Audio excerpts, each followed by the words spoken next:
What I consider to be the chief accomplishment of Wario Land 4 is its ability to use a base of action mechanics to construct a super chill game.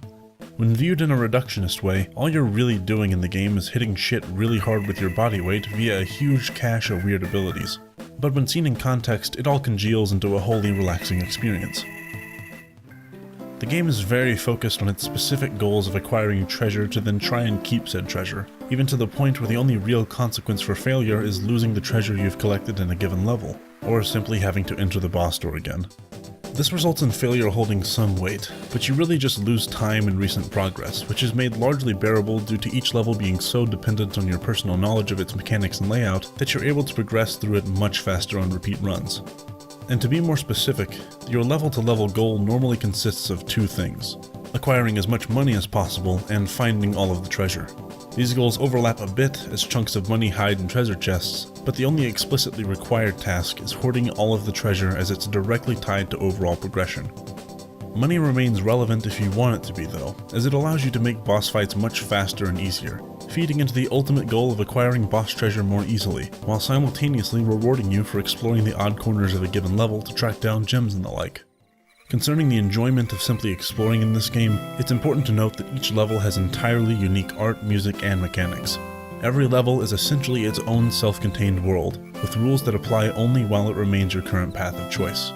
Wario himself already has a complicated set of actions to explore, and even though these aren't directly expanded at any point in the game, the level environments themselves provide Wario with weird abilities by morphing him into distorted versions of himself that shamble around in beautifully drawn ways, which give you heavily widened methods of movement. The levels even have self-contained challenges, such as a ghost pirate that chases after dropped coins during the first half of a level, then subsequently your precious key in the second half, employing a real threat only after training you on its behavior and level layout.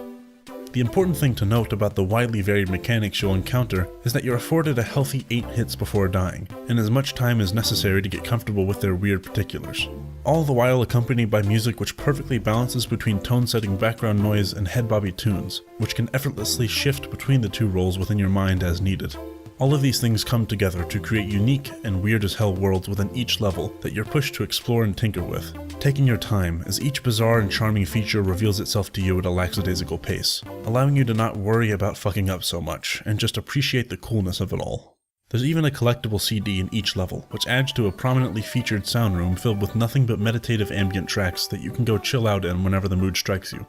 But once you've explored a level sufficiently and learned its own peculiar characteristics, you can then haul yourself to the end of it and stomp on the blue frog statue. This will start an escape sequence that forces you to apply all of the knowledge you've acquired in this part of the game as you make a mad dash back to the start while perfectly composed audio fear rings raucously in your ears. While very intense, these sequences end up having the odd effect on me of bolstering the relaxing aspects of the rest of the game, as I'm forced to be distinctly unstressed if I'm not in the portions of the game designed for stress above all else. Fighting bosses works the same way, except that there isn't any punishment for failing, and they exist in a slightly larger scope as they cap off the completion of a themed set of levels, fully paying off all that you've accomplished in a given section.